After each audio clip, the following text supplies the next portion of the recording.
Hello friends, આજે આપણે સેવ ટમેટાનું શાક બનાવવાનું છે. એના માટે અહીંયા મેં 4 થી 5 નંગ ટામેટાં લીધા છે. 1 નંગ જેટલી ડુંગળી લીધી હતી, આ રીતે સમારી લીધી છે.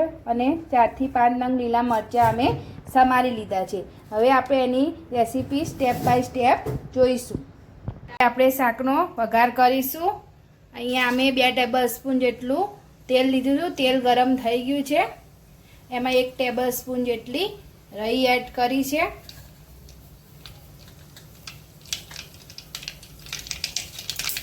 પછી 1 ટેબલસ્પૂન જેટલું જીરું એડ કરીશું.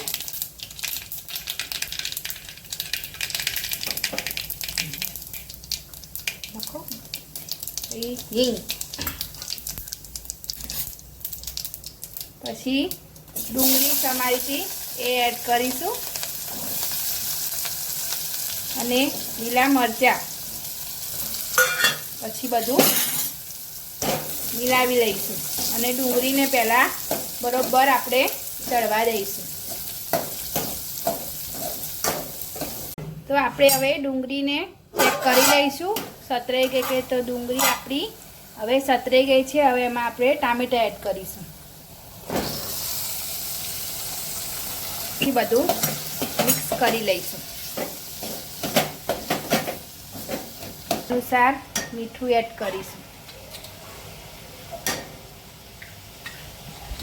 પછી બધું મિક્સ કરી લઈશું અને હવે ઢાંકણ ઢાંકીને બરોબર ટામેટાને ચડવા દઈશું. આજે અમે ઢાબા સ્ટાઇલ સેવ ટમેટાનું શાક બનાવવાના છીએ. હવે ઢાંકણ ઢાંકીને 10 થી 15 મિનિટ સુધી સૌપ્રથમ ટામેટાને ચડવા દઈશું. તો આપણે એકવાર ચેક કરી લઈશું વચ્ચે. તો ટામેટાં હજુ આપણા બરોબર ચણાની બરોબર એક રસ થાય ત્યાં સુધી ટામેટાને આપણે ચડવા દઈશું.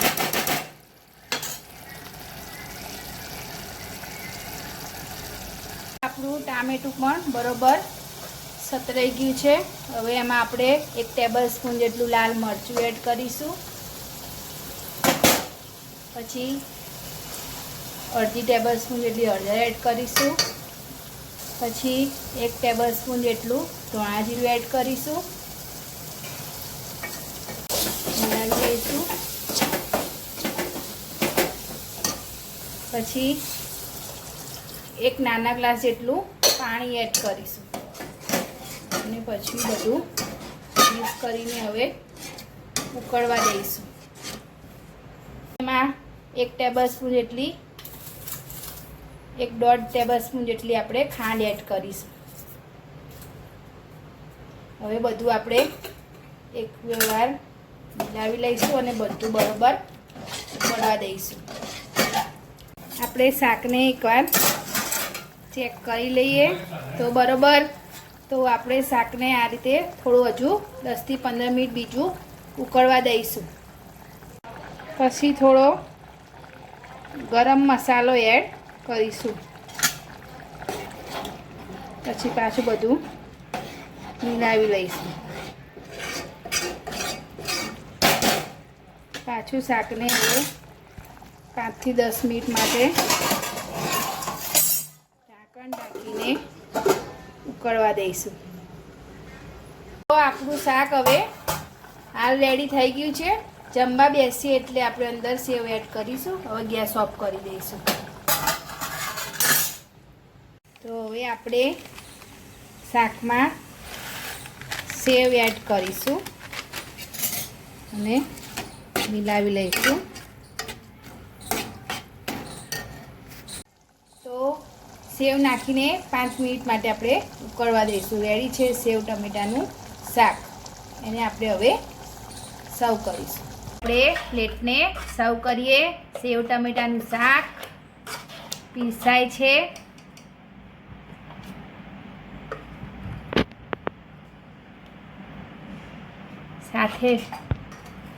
સાથે છે કેરીનો રસ અને રોટલી અને મસાલા ડુંગળી. તો જો સેવ ટમેટાનું શાક, રોટલી, રસ, મસાલા ડુંગળી અને મસાલા છાશ. તો તો ચલો મિત્રો અમારું આજનું મેનુ એન્જોય કરવા. ચલો મિત્રો જમવા. તમને અમારું આ મેનુ કેવું લાગ્યું તમને કોમેન્ટ બોક્સમાં જરૂરથી બતાવજો. અમારી ચેનલને લાઈક કરજો, શેર કરજો, સબસ્ક્રાઈબ કરજો. Thank you. રોટલી ફાય ફાય બધી